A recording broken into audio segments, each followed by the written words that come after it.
1 Coríntios, capítulo de número 7.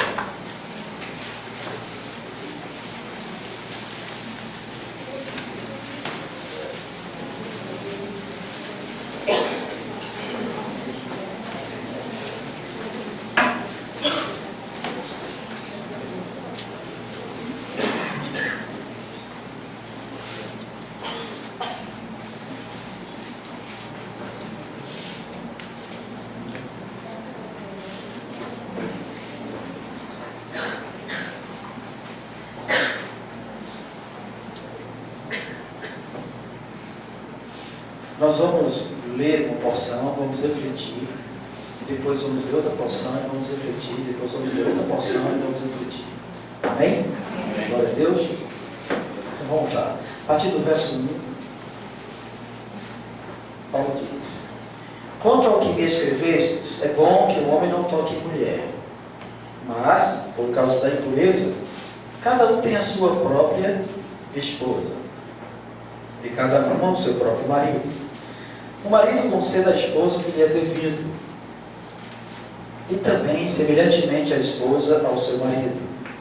A mulher não tem poder sobre o seu próprio corpo, e sim o marido. E também, semelhantemente, o marido não tem poder sobre o seu próprio corpo, e sim a mulher. Não vos priveis um ao outro, salvo talvez por mútuo consentimento, por algum tempo, para vos dedicardes à oração, novamente vos ajudardes, para que Satanás não vos tente por causa da incontinência. Isto vos digo como concessão, não por mandamento. Quero que todos os homens sejam como também eu sou. No entanto, cada um tem de Deus o seu próprio dom, um na verdade de um modo, outro de outro. E aos solteiros e viúvos, digo que lhes seria bom se permanecesse no estado em que também eu vivo. Caso, porém, não se dominem, que se casem, porque é melhor casar do que viver abrasado. Olhando para esse texto, tá bom, nós percebemos que o apóstolo Paulo está respondendo algumas questões de uma carta que foi enviada para ele. A igreja estava com algumas dúvidas a respeito do relacionamento conjugal, do casamento. E então resolveu escrever para Paulo. Nós não sabemos as questões. Nós só podemos pensar, tá bom? Conjecturar que ele recebeu algumas dúvidas sobre isso. E por que essas dúvidas surgiriam? Porque nós, como vimos, tem a questão do jugo desigual. Aí, a igreja de Coríntios, ela ficava numa região portuária, onde diversas pessoas chegavam de diversos lugares para aquele lugar. E por ser uma cidade portuária, então aparece um monte de estrangeiro trazendo um monte de cultura e começa a misturar uma coisa com a outra, e aí assim vai, de repente aquele povo começa a casar com o outro, se encontrar ali em casamento, etc. Tudo incrédulo. De repente Paulo chega lá pregando, e algumas pessoas começam a aceitar Jesus. Aí tem mulher, esposa, que aceitou Jesus Cristo, e tem esposo que também aceitou Jesus Cristo, e agora tem uma esposa e um esposo que ambos são crentes, mas também tem esposa que um só é crente. Aí o que fazer? Eu vou permanecer casado? Não, eu vou me abster disso. Eu vou me abster de fazer, de ter relação com a minha esposa porque ela não é crente? Ou a esposa crente vai se abster de não ter relação porque o esposo não é crente? E essas questões todas parecem ter surgido na mente dos cristãos da igreja de Coríntios. E aí eles começaram a perguntar a Paulo, mandaram uma carta, escreveram alguma coisa perguntando a respeito disso e de outras coisas também. E Paulo começa então a responder essas questões. Paulo começa a dizer alguns conselhos bons e práticos. E o primeiro conselho que ele vê, tá bom, em relação ao casamento, não é que casamento seja ruim, mas casamento exige de nós certas responsabilidades. Mas casamento é bom, porque tudo que Deus fez é bom. E casamento também é bom, porque foi Deus que fez. Se o casamento não é bom, não é por causa de Deus, mas por causa dos cônjuges. Tá? Mas casamento é bom. Então Paulo simplesmente aconselha, visto que ele agora é solteiro, ele não estava casado, e aí ele diz, que bom é que homem não tocasse mulher. Será porque mulher é ruim? Obviamente que não. Embora tenha algumas mulheres, como eu disse a vocês, que...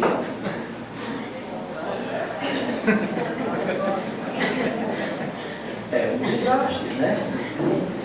Tem uma mulher que é a imagem do bicho. Tá bom? Mas ele está dizendo isso por causa da responsabilidade que nós temos que ter para com nossas esposas, tá bom? Com o casamento em si, do grande esforço que nós temos que despender para que o nosso casamento seja uma bênção.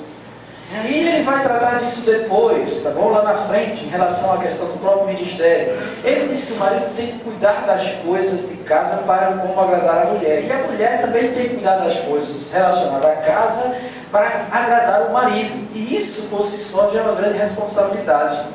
Não é? Manter a sua esposa, irmãos, é um negócio que tem que ter esforço. Não é? Tem que ter esforço. É mesmo, não é? A gente sabe que é. Tem vezes que a gente, puxa a vida, dá tudo, irmãos, para que ela esteja bem, faz tudo por elas, e a gente tem que ser assim, porque a Bíblia diz que é assim, não é? O próprio Cristo disse que a gente tem que dar a vida por elas, e agora? Tem que dar a vida por elas, não é? Então Paulo vê, tá bom, um grande esforço que a gente tem que ter para manter o nosso casamento saudável. E aí então ele aconselha, bom é estar sem isso, ó jovens, bom é não casar, porque agora você vai para casa, na sua caminha de solteiro, fica lá, não precisa ficar escutando ninguém, dorme, acorda, não está preocupado com conta de água, de luz, telefone e outras coisas mais, nem com as feiras que tem que fazer dentro de casa. O que você vive é apenas o que o seu pai e sua mãe, ou só o pai ou só a mãe, dependendo de como é o lar de cada um, tem a oferecer, apenas isso. Mas a labuta maior são dos casados. E você sabe que é assim. Então hoje os nossos jovens vão chegar em casa e aí eles podem até ir lá na internet, ver alguma coisa, comentar alguma coisa, mas depois, ó Deus, muito obrigado, e vai dormir. A gente vai pensar no amanhã. O que é que tem para fazer amanhã, o que é que tem que comprar amanhã, o que é que tem que pagar amanhã, e etc e tal. Se tem um pão para comer de manhã, para fazer o café, e etc e tal. Eles já estão dormindo, mas a gente vai fazer o café deles. E como o nosso também. Entende? Então eles pensam, Paulo estava dizendo, olha, bom é ser solteiro, e solteiro tem esse trabalho todo. No entanto, porém, a gente sabe que não é tão simples resolver isso, tá bom? Porque Paulo entende que Deus nos criou para essa questão de vivermos unidos. Nós, homens, somos completados por nossa esposa, então o relacionamento vai acontecer ao longo da vida. Nós temos necessidades, nosso organismo também foi criado e projetado para isso. Então o que fazer então? Aí Paulo fica de olho no pecado. Paulo fica de olho no pecado, ele diz, por causa da impureza, e essa palavra impureza tem a ver com relações ilícitas, tá? Tem a ver com isso. Então quando ele olha para isso, que muita gente pode ser levada, ser tentada por isso, principalmente numa cidade como essa, como nós estamos vivendo hoje, tá bom? Porque a gente liga a televisão para assistir um jornal, além de ter notícia que não presta, no intervalo, nas propagandas, aparece lá, verão. Entende? Aí a gente, puxa vida, nós ficamos constrangidos, vamos ter que ligar no intervalo e marcar o tempo do intervalo para ligar de novo. Porque é uma coisa atrás da outra. A gente vai no centro, é os outdoor, é tudo sobre isso.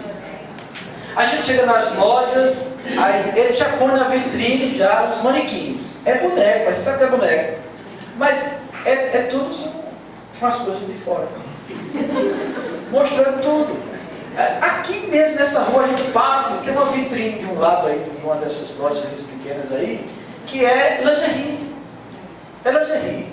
Então não tem como nossa mente não ser despertada para essas coisas. Porque a candeia do corpo são os olhos. Aí você já imaginou, a gente vai dirigir de olho fechado? Não pode. Não tem condição, você passa e vê, você vira a cara e vê, você olha e vê. Além disso, tem o próprio mundo que investe pesadamente nas pessoas. Aí existe muito incrédulo que veste, irmãos, roupas que só Jesus para libertar e transformar. Mas tem crente andando do mesmo jeito. E aí precisa mudar. Eu quero dar um conselho, em nome de Jesus. Tira a mini saia, volte uma saia normal, tá bom? Com o padrão que tem que ser, que dê para você sentar e não ficar. Entende? Seja sábia. Cuidado com a impureza. Shortzinhos curtos demais. Sabe, só para mostrar a coxa depilada ou alguma coisa parecida. Para os homens ficarem olhando, cobiçando e etc. Até para as mulheres ficarem admirando, porque a mulher tem risco de admirar a beleza feminina e etc e tal. E a gente sabe que é assim, hoje a gente discutimos sobre isso. Mas você é um cristão, você é um cristão. Então preserve-se, guarde-se. Deixe de estar exibindo as suas coisas. Guarde-se, preserve para o casamento. E guarde-se, preserve para o seu esposo. Para quê? Porque, irmão, homem valoriza a decência. Entende? Nenhum homem vai procurar uma mulher que seja amostrada demais para casar. Ele vai procurar uma pessoa decente para casar. E os outros só querem abusar e usar desses que andam de todo jeito. E há uma multidão de gente aí fora andando assim. Então Paulo, ele adverte que por causa dessa impureza, cada uma tem o seu esposo e cada um tem a sua esposa. E seja feliz com ele. Tá? Seja feliz com ele. Depois ele vai tratar uma outra coisa. Porque na ideia de antigamente, essa questão de sexo era um pecado. A idade das trevas botou muito isso na cabeça de muita gente. Tá? Mas o sexo foi criado por Deus e é abençoado dentro da esfera do casamento, não fora dele. Mas dentro do casamento, o sexo é abençoado por Deus. Deus propôs isso para nós, para a multiplicação da raça humana, como foi descrito lá nos Gênesis, também para complementar o homem e o homem complementar a mulher. Nós temos alegria, tensões, coisas nos nossos organismos acontecem quando nós estamos vivenciando isso dentro do casamento. Além disso, é neste momento que a palavra de Deus diz que nós nos tornamos um só. Ele até condena quem vai procurar a prostituta, porque acaba sendo um só com ela. E isso está errado diante dos olhos de Deus. Procurar a mulher alheia. Aí tem a prostituta e tem a mulher que não é prostituta, mas que é dos outros. É pecado diante do Senhor. Então cada um tem a sua própria esposa e cada uma tem o seu próprio esposo. E seja feliz com o que Deus lhe deu. A palavra do Senhor diz no livro de Provérbios: quem encontra uma esposa, quem encontra uma mulher, encontra a benevolência do Senhor. Mas pastor, minha mulher não é tão boa assim. Mas foi Deus que lhe deu. Então se ela não é tão boa, é porque Deus precisava dar uma lixada em você. Sabe? Preparar você, porque você também não é tão bom não. Entende? Talvez você seja um egoísta. Pense só do seu lado, só em sua vida. Então Deus coloca uma mulher assim para... Vixe, não vou aguentar, não aguenta assim. Porque até que a morte separe. Agora se você quiser dar fim, a gente ora para você levar. E aí acaba na hora tudo isso. Não é? Como chegou uma pessoa desesperada para mim, dizendo que não aguentava mais, não aguentava mais, não aguentava mais, ele não era cansado não, mas não aguentava o pai e a mãe. E eu tenho que fazer alguma coisa. Então, Deus faz, quando vou orar para Deus me levar. Não, pastor, não, pastor. Não, pastor, acaba com tudo, irmão. Você vai para a glória e fica feliz lá com o Senhor. Isso não diz não. Não murmure. Tá bom? Saiba reconhecer a graça e a dádiva de Deus. Nós podemos conversar, dialogar e pedir para que Deus entre na nossa vida e transforme todas as coisas erradas que existem no relacionamento conjugal. Aí, em virtude disso, tá bom? Paulo já vai instruir ao marido e também à esposa que cada um conceda o que é devido a cada um. Que o marido conceda à esposa o que lhe é devido e também, semelhantemente, a esposa ao seu marido. Então nós temos que conceder à esposa o devido tempo, o devido carinho, o devido amor, e isso também que tem a ver com a sexualidade. Então, de tempos em tempos, nós temos que estar suprindo a nossa esposa e a esposa nos suprindo também. No estudo para os casais, eu falei do ciclo das 72 horas. Eu não vou entrar em detalhes aqui, tá bom? Mas aí eu vou estar falando disso novamente no próximo estudo dos casais.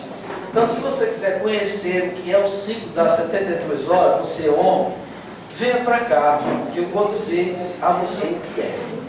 E a mulher vai estar ciente disso também, ok? Mas o que Deus está dizendo é que tanto a mulher quanto o marido não pode simplesmente ter autoridade sobre o seu corpo a ponto de negligenciar, satisfazer o outro. Agora, obviamente, que essa satisfação, ela não pode ser algo distorcido da palavra de Deus. Nós não podemos pensar, tá bom, em uma relação onde isso vai contra a palavra de Deus e também contra a consciência do outro, porque isso é pecado. E a gente precisa pensar sobre isso aí. E a própria palavra de Deus diz que sodomia é pecado. Então a satisfação não tem a ver com isso. Como também não tem a ver com outra coisa.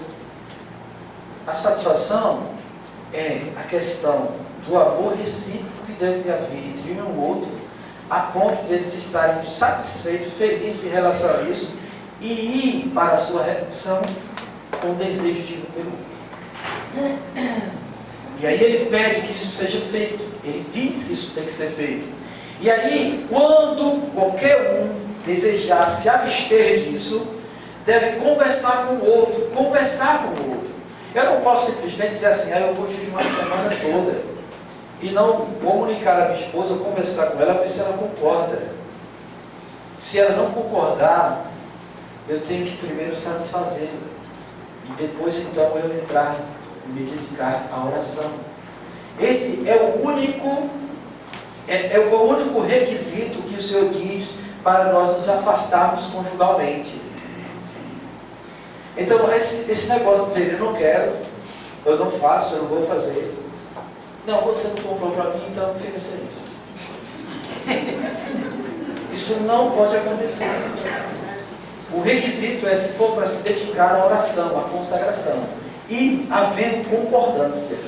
Esse é o requisito. Tá bom? Esse é o requisito. E as mulheres precisam se cuidar, e os homens também precisam se cuidar. Tá bom? Porque às vezes aparece dor de cabeça. Eu não estou com dor de cabeça hoje. Quando é amanhã eu estou com dor de cabeça de novo. Amanhã eu estou com dor de cabeça em casa. Pelo amor de Deus. Isso é privar o outro, irmãos. A gente não pode ser isso, não. Eu não estou bem. E etc. Então vamos ficar bem. Todo mundo aqui tem Cristo? Não é? Tem Cristo, então tem que estar bem. E o outro que não tem Cristo tem que orar para estar bem também. E assim sucessivamente. Mas a palavra do Senhor diz que a gente precisa estar, tá bom, satisfazendo um ao outro. O desejo de Paulo, ele diz que ele queria que todos os homens fossem como ele. Ele estava muito bem sozinho, sem ninguém, e não tinha nenhuma perturbação quanto a isso. Só que Deus não nos criou todos assim. Deus deu a alguns o dom de permanecerem assim. Então Deus pode ter concedido um homem para permanecer sozinho durante a jornada dele aqui na terra. E ele não tem problema nenhum com isso. Como também pode ter concedido a uma mulher isso, que a gente chama de celibato.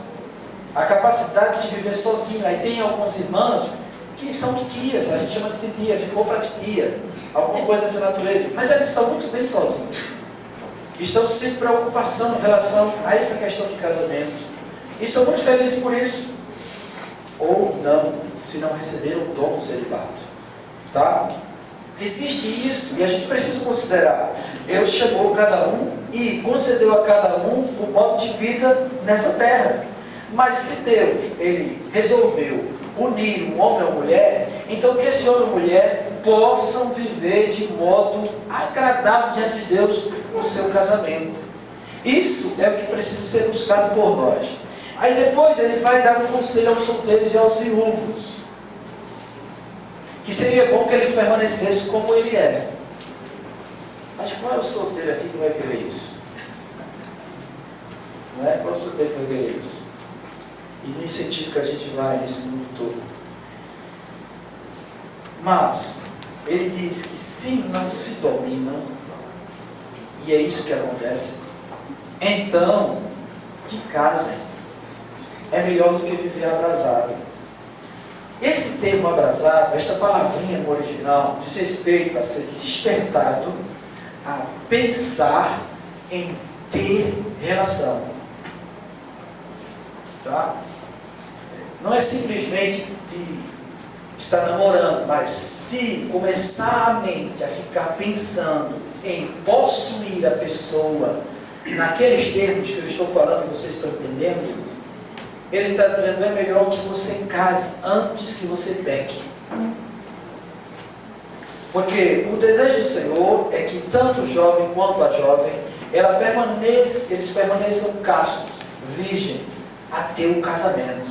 Isso honra a Deus, glorifica a Deus.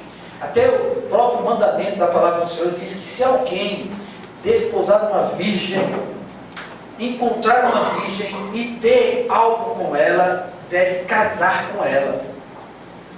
Isso foi mandamento para o povo hebreu. E é por isso também que nós adquirimos isso quando as coisas acontecem do jeito errado de Deus. Exatamente. A gente imediatamente tentava consertar a coisa com o casamento. Hoje a coisa, o negócio não é tão simples como antes. Até porque antes, essa questão de namoro, isso não existia. Você não encontra nas escrituras namoro. Você não encontra base legal para namorar. Eram feitos acordos entre famílias e cada um era consagrado ou não. Poderia haver pessoas que estivessem livres, desimpedidas, e encontrar um outro jovem livre, desimpedido. E os dois se conversarem para casar. Então havia um período do desposamento, que era a questão do noivado, não existia namoro. Quando Maria e José estavam desposados, significa que estava noivado. E era quase como um casamento, porque se ela cometesse um deslize no noivado, era adultério já era para ser apedrejada. Vocês entendem a seriedade disso? Mas vai falar isso hoje, nos dias de hoje? É proibido namorar. Quem é que ia aceitar um negócio desse? Não ia ter um dentro da igreja. Ia procurar uma igreja que permitisse essas coisas. Então o que a gente precisa pensar? A gente precisa ser equilibrado. Jovem, procure namorar no Senhor. Sem esta coisa de apertar demais, de ficar se agarrando demais, de ficar se beijando demais. Isso não existia na palavra do Senhor. Tá? Isso não existia. Então vocês saibam como lidar com isso no dia a dia da vida de vocês. Para que no tempo certo Deus abençoe e vocês possam noivar e casar debaixo da bênção do Senhor. Tá? Agraciado por Deus. Esse é o modo certo que a Bíblia nos ensina. Então essa palavra abrasado tem a ver com isso. Se está começando essas coisas, comece logo a orar e a pedir a Deus que lhe controle. Porque nós temos, tá bom, termômetros, hormônios que nos levam a isso. Além disso, nós temos o mundo todo investindo, bombardeando nossa mente todos os dias, pela internet, pela televisão, por tudo à nossa volta, incentivando a promiscuidade, a prostituição, tá? a banalizar a relação do homem com a mulher. Isso é o que nós estamos vendo no mundo. Mas aquilo que vem do mundo não vem do Senhor. E nós precisamos estar atentos sobre isso. Ensine os seus filhos. Converse com seus filhos. Não deixe eles aprenderem aquilo que está no mundo. Porque senão você vai ter prejuízo. Tá? Inculque nele a verdade de Deus. Se ele errar, ele vai saber que errou. E sabe que Deus não concorda com o modo que ele está fazendo. Mas é isso que a palavra de Deus está dizendo através do apóstolo Paulo. Bem, vamos prosseguir mais um pouco. Ele agora vai falar para os casados. Ele vai falar agora para os casados o casal que é crente. Versículo 10 e 11 diz assim: ora, aos casados ordeno, não eu, mas o Senhor, que a mulher não se separe do marido. Se porém ela vier a separar-se, que não se case ou que se reconcilie com o seu marido, e o marido não se aparte de sua mulher. Versos 10 e 11, Paulo está tratando de um casal onde o homem e a mulher é crente. Os dois são crentes. Então, se os dois são crentes, a ordem é dada pelo próprio Senhor Jesus Cristo: não se divorcie. A ordem é essa. Obviamente, Paulo não está tratando aqui da cláusula de exceção que Jesus Cristo deu lá em Mateus capítulo 19, que era o caso de relação sexual ilícita, de traição, de adulterar. Ele não está falando disso. Ele está falando da ideia que surge na mente das pessoas que acabou o amor. Não estou gostando mais de viver casado. Não estou gostando mais dele, não. Ele engordou, perdeu o cabelo. Não é mais como antes. Perdeu o vigor e outras coisas mais. Ou a mulher também, né? Ela multiplicou-se. Ela está muito bem. Ela agora está meio chata. Antes era boazinha, agora quer.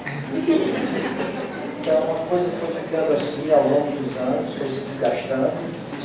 E eles agora resolveram: rapaz, o negócio está muito bom, não, acho que eu vou deixar essa mulher. Ou ela pensa: eu vou deixar esse homem. Assim, dois crentes. Aí a ordem é: não, você não pode fazer isso não. O mandamento é viver para sempre. No entanto, se você quiser, aí Deus diz que deixa. A palavra dele diz que deixa. Agora você não vai poder casar com ninguém. Vai viver só pro resto da vida. Não pode nem namorar. Entendeu? Essa é a ordem para o casal crente. Se não houve adultério, não pode chegar e dizer: não, não estou gostando mais de tu, nem tu está gostando de mim, não está difícil, vamos separar? Não, tem isso aqui não. Você vai viver até o fim. Ou você vive até o fim, ou você se separa. Mas se separar, você não pode casar com ninguém. Você vai ter que viver só pro resto da sua vida. E viver só, irmãos, não é uma coisa muito boa não, depois que se casa. Tá bom? A não ser que fosse um desastre esse casal crente. Nós estamos falando aqui do que a Bíblia está dizendo, aos crentes, né? Que não se apartem. Se separar, então, fique só. O resto da vida, fique só. E eu sei que isso não é uma coisa muito fácil de cumprir. Tá bom? Não é uma coisa muito fácil de cumprir, não. Vai aparecer um ou vai aparecer outro, a gente fica olhando, isso, aquilo, outro, imaginando, e etc e tal. Mas não pode. E se fizer, está em pecado. E se ficar em pecado, é excluído. Porque a Bíblia está dizendo que não pode. Configura-se um pecado e um erro. Tá? Configura-se um pecado e um erro. Isso Paulo está tratando de um casal crente. Como é que eu sei que é um casal crente? Porque agora, no verso 12 em diante, ele vai tratar do casamento misto. Do casamento em que alguém tem uma mulher incrédula ou um marido incrédulo. Ele vai falar sobre isso. Tá? Ele vai falar sobre isso. Aí ele diz, tá? A partir do verso 12: aos mais digo eu, não o Senhor. Por que ele usa essa questão? Antes foi o Senhor que ordenou, agora ele diz ele, não o Senhor. Porque não vimos Jesus Cristo falar de casamento misto. Vimos Jesus Cristo falar sobre casamento. E quando ele deu a ordem de que tinha que ser para sempre, lá em Mateus capítulo 19, ele está falando para os seus discípulos, para o povo judeu que cria na palavra de Deus, nos mandamentos de Deus. Mas agora Paulo vê outra realidade, precisa tratar sobre isso. E agora ele, com autoridade, apóstolo do Senhor Jesus Cristo, ele tem a autoridade de ordenar um mandamento. E é isso que ele faz. Ele agora vai tratar, tá bom, da mulher ou do marido incrédulo, que diz assim, do casamento misto. Isso ocorre por quê? Porque os dois eram descrentes. De repente Deus alcançou um. Mas eles já são casados. Não é que ele foi casar com o descrente, já conhecendo o Senhor. Não. Eles eram descrentes e de repente um deles se converte e o outro não. Eles são casados, mas um é crente e o outro não. Tá? Aí Paulo está tratando assim: ao mais digo eu, não o Senhor. Se algum irmão tem mulher incrédula e esta consente em morar com ele, não a abandone. E a mulher que tem marido incrédulo e este consente em viver com ela, não deixe o marido. Porque o marido incrédulo é santificado no convívio da esposa, e a esposa incrédula é santificada no convívio do marido crente. De outra sorte, os vossos filhos seriam impuros, porém agora são santos. Mas, se o descrente quiser apartar-se, que se aparte. Em tais casos, não fica sujeito à servidão, nem o irmão, nem a irmã. Deus os tem chamado à paz. Pois como sabes, ó mulher, se salvará teu marido? Ou como sabes, ó marido, se salvarás a tua mulher? Vamos pensar agora sobre isso? Bem, olhando para isso, tá bom? A doutrina do Senhor nos ensina o seguinte: estamos falando agora de um casamento em que um dos cônjuges é crente e o outro não é. Então, se o descrente, ele aceita essa situação de que seu cônjuge converteu-se e deseja permanecer casado com ele, amém. Continua. Glória a Deus. Tá bom? Glória a Deus. Aí, ele diz que em tais casos, tanto o marido ou a mulher incrédula é santificado no convívio com o crente. Não quer dizer que ele é salvo, nem que ele vai ser salvo, porque até a pergunta no final é: como é que você sabe se ele vai ser salvo ou não? Você não sabe. Não significa que ele é salvo. O que significa é que Deus, ele abençoará aquele lar por causa do crente. Tá? Por causa do crente. E não somente o marido, mas também os filhos serão abençoados por causa do crente. Da mulher crente ou do marido crente. Deus vai abençoar o lar deles por causa do crente. De outra sorte, agora diz que eles seriam impuros. Por que eles são impuros? Porque o descrente já está vivendo debaixo da ira de Deus. Porque não teme a Deus, não considera, não professa sua fé no Senhor. Então eles já são filhos da ira. Por isso são chamados impuros. Não é porque eles vão ficar sujos ou coisa parecida, não. Ele está falando dessa situação. Então, num lar onde o marido ou a mulher é crente, este lar é abençoado por Deus por causa desse crente. Entenderam? Amém? Agora olha só. No caso de haver uma separação, só quem pode tomar essa decisão é o incrédulo, não o crente. Tá? É o incrédulo.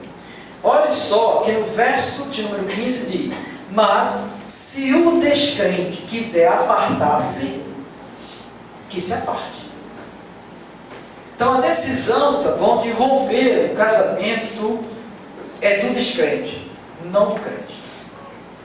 Agora, isso, visto que a gente tem conhecimento disso, você que pode estar vivendo uma situação assim, você é crente e o seu cônjuge não é, não vá ficar empurrando ele para pedir a separação, não. Porque a palavra de Deus diz que pode ser assim, tá bom? Por que tu não vai embora logo? Vai embora logo. Não. Você vai orar a Deus para Deus abençoar o seu relacionamento e procurar de Deus converter o seu marido e fazer com que o seu casamento seja uma bênção, entende? Esse é o passo que nós devemos dar como cristãos. Nós devemos ser assim e não ficar assim: eu vou fazer umas coisas meia torta aqui para ele pedir logo a separação e desaparecer da minha vida, porque eu não posso me separar, mas ele pode, então vou fazer isso, entende? Porque vou ser ruim para o outro descrente abusar de mim e pedir para se separar. Você não pode fazer isso, não. Isso não condiz com o nosso cristianismo. Tá bom? Você tem que viver do modo certo. Existe um texto em uma das cartas carta de Pedro diz que a mulher cristã, ela seja prudente e sábia, a ponto de que, sem palavras, ela possa ganhar o seu marido. Então, pelo procedimento de uma mulher santa, o seu marido pode ser alcançado por Deus. Esse é o modo certo de viver. Tá bom? É o modo certo de viver.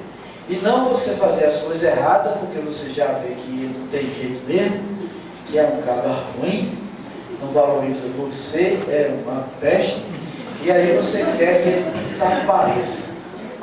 Tá bom? Você quer que ele desapareça. Aí por conta disso você vai fazer umas coisas erradas para eles abusar de você e pedir a separação. Mas lembre-se, nós somos cristãos. Tá bom? Nós somos cristãos. Se ele quiser deixar, muitas vezes ele vai deixar por causa da sua fé. Porque ele é inimigo de Deus e do Senhor Jesus Cristo. Aí vendo o seu procedimento como uma cristã, ele não quer viver isso. Porque está no pecado e procura então apartar-se de você. Tá? Esta é a situação, tá bom? Esta é a situação. E pode ser tanto homem como mulher, como ele diz aqui. Aí, o que ele diz depois, tá? No verso 15, é que em tal caso, não fica sujeito à servidão, nem o irmão, nem a irmã. Aqui está o ponto em que alguns teólogos querem discordar a respeito da separação do casamento misto. O incrédulo se aparta e o crente fica lá. Aí alguns querem impor que este crente não pode contrair um novo relacionamento e casar-se. Só que a palavra está dizendo que ele não está sujeito à servidão. O que é essa servidão? Ele não está sujeito à lei do casamento. Porque foi um descrente que resolveu separar-se. É isso que a palavra de Deus está dizendo. Tá bom? A palavra de Deus está dizendo. E então, quando Paulo está dizendo isso, significa que o irmão ou a irmã, visto que o descrente separou-se, divorciou-se dele, então ele pode depois contrair um novo relacionamento e casar-se. Agora tem que ser no Senhor. Tá bom? No Senhor. E Paulo vai dizer isso lá na frente.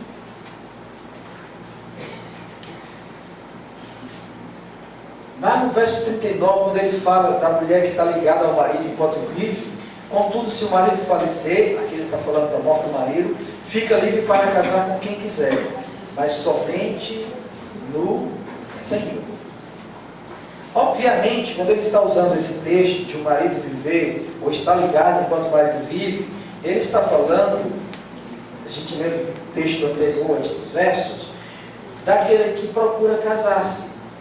Romanos capítulo 7 também fala sobre isso, que a mulher está ligada ao marido enquanto vive o marido.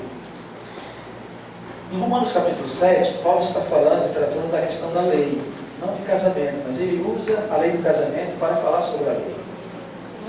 E outra coisa que acontece também é a questão do que Deus designou através de Moisés. Lá em Deuteronômio 24. Porque alguns conservadores, alguns teólogos conservadores pensam assim: certo, pode haver a questão da separação, mas não pode haver um novo relacionamento ou um novo casamento. Então eles consentem que a Bíblia permite separar-se, porque aqui está dizendo isso. Se o descrente resolver apartar-se, que se aparte, então pode separar. Mas ele não está falando que pode casar de novo. Não pode casar de novo. Só que a ideia na cabeça dos apóstolos e de Moisés, tá bom? É que a ideia do divórcio já inclui a liberdade para contrair um novo relacionamento. E como eles pensam isso? E por isso não precisavam falar que precisam casar de novo. Porque lá em Deuteronômio capítulo 24, onde o Senhor permitiu Moisés dar carta de divórcio, fala sobre isso, tá? Eu vou só ler para vocês, para não ficar nas minhas palavras.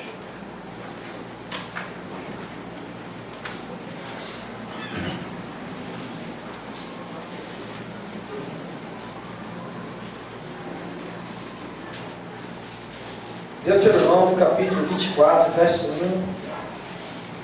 1 em diante. Se um homem tomar uma mulher e se casar com ela, e se ela não for agradável aos seus olhos, aqui foi o motivo de toda a confusão, foi esse negócio de agradar aos seus olhos, por ter achado coisa indecente nela, e se ele lhe lavrar um termo de divórcio, e lhe der na mão, e despedir de casa, e se ela saindo da sua casa for, e se casar com outro homem, e se este a aborrecer, e lhe lavrar um termo de divórcio, e lhe der na mão, e a despedir de sua casa, ou se este último homem, que a tomou para si como mulher, vier a morrer, falecer, então, seu primeiro marido, que a despediu, não poderá tornar a desposá-la, para que seja sua mulher, depois que foi contaminada, pois é abominação perante o Senhor. Assim não farás pecar a terra que o Senhor teu Deus te dá por herança. O que é que o Senhor está dizendo aqui? Primeiro, quando ele lançou a questão de que poderia haver coisa indecente ou não agradável aos olhos do homem em relação à sua mulher, então isso ficou generalizado. Podia ser qualquer coisa. Podia ser qualquer coisa. Se o marido olhasse para a mulher assim e acordou com ela e viu que era feia, já podia despedir ela, não querer mais ela, entende? Se de repente a mulher começou a ficar chata, disse, mulher chata, então dispensar ela também. Ou simplesmente ele resolveu, ela não fez um café direito, esqueceu de botar açúcar, entendeu? Qualquer coisa que não fosse agradável podia se encaixar nisso. Isso era o que os teólogos dessa época e as escolas também que haviam dos rabinos também pensavam nisso. Aí Jesus Cristo depois ele bateu pesado nisso. Ele disse, não, só pode separar em caso de relação sexual ilícita. Essa foi a ordem do Senhor Jesus. Mas olha só, quando houve a permissão para o divórcio, quando foi dado o termo, então há um termo de divórcio, há algo escrito comprovando o divórcio, tá? Então essa mulher pode ir se casar com outro homem. O texto diz que após o divórcio ela pode casar com outro homem. O texto diz isso. O que ela não pode é, depois de casar com outro homem, se acontecer desse homem também se aborrecer, conforme isso aqui, e não querer mais ela, ou ele vier a morrer, porque também o texto diz, se ele vier a morrer, o segundo marido vier a morrer, ou despedir ela também com termo de divórcio, então ela não pode voltar para o primeiro. Não pode voltar para o primeiro. Isso é o que o Deuteronômio está dizendo. Tá? Aí, para corrigir esse negócio da coisa indecente, Jesus Cristo, ele peraí, não é assim não. Não é porque quando ela era novinha, que você namorava, que ela era bem perfeitazinha, magrinha, bonitinha, cabelo escovado, aquela coisa toda, maquiagem e tal, que você se afeiçoou e aí você casou com ela, coisa e tal. Aí agora, passou os anos, ela comeu os macarrãozinhos a mais, o negócio ficou diferente. E começou a aparecer uns negócios aí, umas rugazinhas aqui, o cabelo está caindo, e etc e tal. Não quero essa não, eu vou mandar embora, que eu achei coisa indecente. Não. Jesus Cristo agora vem e diz, só pode se divorciar se for por relação sexual ilícita. Só esse motivo. Sem isso, você pode ver casado até o fim. E aguenta, né?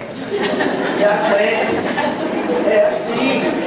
Tá bom? Jesus Cristo, ele simplesmente conserta o que os intérpretes estavam entendendo errado, o que não foi transmitido corretamente, e etc e tal. O que a gente não pode pensar é que a palavra do Senhor se contradiz.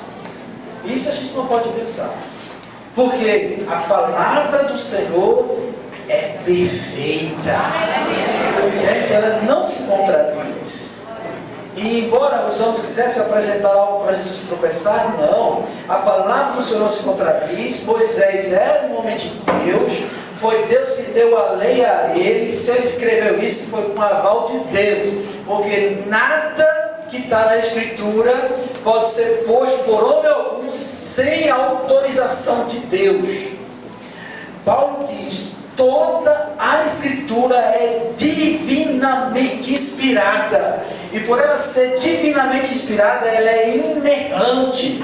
Se alguém erra, somos nós, não a palavra. Tá bom? Se alguém está errando na questão dos mandamentos da ordem de Deus, a questão é nossa. E como nós estamos interpretando isso? Agora, se nós buscarmos a Deus, o Espírito da verdade, Ele nos levará a conhecer esta verdade e andar conforme os pensamentos de Deus. Porque Ele foi deixado a nós para isso. Ele foi deixado a nós para isso. Então existem alguns teólogos conservadores que querem barrar a questão do novo relacionamento. Mas a própria Bíblia explica ela mesma. Tá? Explica ela mesma. E aí houve esta cláusula excepcional dada pelo próprio Senhor Jesus Cristo. E também a dada por Paulo no caso de um casamento misto, de um incrédulo querer ir embora, não querer mais conviver com o crente. Tá? Ele pode ir, porque ele não está sujeito à lei de Deus. Mas o crente está sujeito à lei de Deus. Tá? O crente está sujeito à lei de Deus. A palavra do Senhor. Ela é a nossa única regra de fé e prática. Agora, se alguém aqui passou por essa situação, se alguém aqui era casado com um crente, aí o crente traiu você, adulterou, o que fazer? Primeiro, ora a Deus,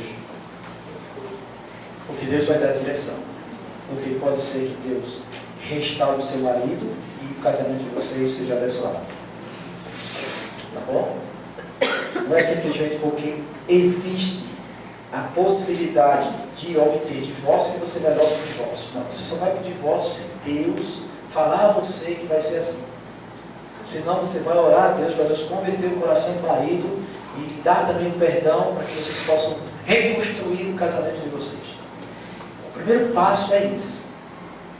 Se não houver jeito, se ele não está totalmente errado, dominado pelo maligno, não quer mais o casamento como tem que ser, então há a solução do divórcio, para que a mulher fique livre e procure alguém do Senhor para casar.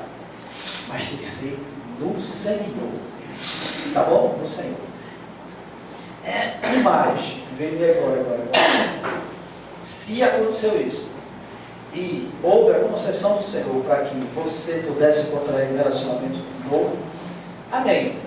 Agora, lembre-se que para você casar, não é para ficar namorando não, o tempo todo, porque você não vai aguentar ficar só no namorinho assim de conversa não. O Senhor sabe disso. Tá bom? Ele sabe disso. Então, se for ter novo relacionamento com alguém, primeiro ora a Deus para Deus mandar uma pessoa de Deus. Segundo, conversa com essa pessoa e explica a seriedade como é que tem que ser e qual o propósito disso. E vê se vocês se afinam, se concordam em relação a isso, para não entrar em algo que vai trazer dores e prejuízos para vocês. Tudo tem que ser na direção do Senhor. E Deus fala, tá bom? Deus fala com o seu povo. Mas você precisa buscar a Deus em relação a isso aí. Tá bom? Então, se aconteceu um adultério, primeiro vai orar a Deus, pede para Deus lavar o coração, usa de perdão, pede para Deus transformar, para que haja restauração e vocês possam viver para a glória de Deus o resto das suas vidas juntos. Se não houve a possibilidade disso, porque ele não quis, e ele quis ir embora, quis ir se ter com a outra e não quer você mais de jeito nenhum, então a Bíblia está dizendo que você pode divorciar dele. E você, como sendo a vítima, pode contrair um novo relacionamento, mas no Senhor. sempre no Senhor, tá bom? Então, pede a Deus um homem de Deus, se for o caso, tá? Porque existem certos casos também em que Deus pode ter falado para uma pessoa que, embora tenha sido desmanchado, Deus diz, não, aguarda que eu vou trazer de volta. Bem, se Deus falou e você tem convicção e certeza disso, espere no Senhor. Agora espere no Senhor de verdade, tá bom? De verdade. E pode ser, tá bom? Que Deus possa realmente trazer ele de volta. E se Deus resolver trazer ele depois, quando você já tiver com 60 anos,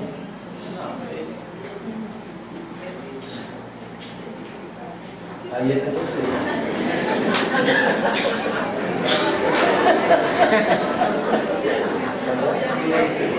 Aí é com você.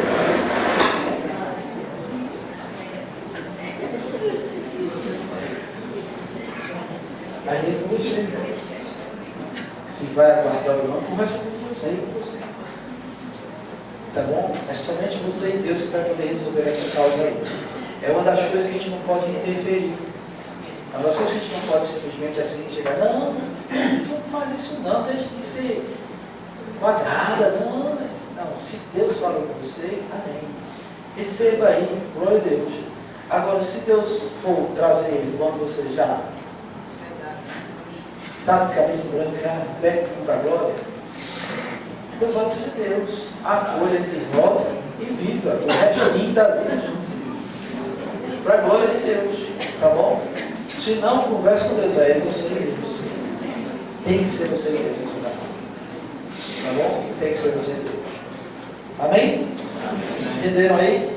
Glória a Deus. Qualquer dúvida que você tiver a respeito disso, se você quiser conversar comigo depois, pode me procurar. Tá bom? A gente vai ler as Escrituras e vamos pensar nas Escrituras. O que eu só posso é mostrar as Escrituras. Eu não posso dizer nada de mim mesmo, tá bom? Nem posso concordar com a lei do meu país. A lei do meu país, quando ela é diferente da lei do meu Senhor. Tá bom? Isso eu não posso. Vamos ficar de pé, vamos orar.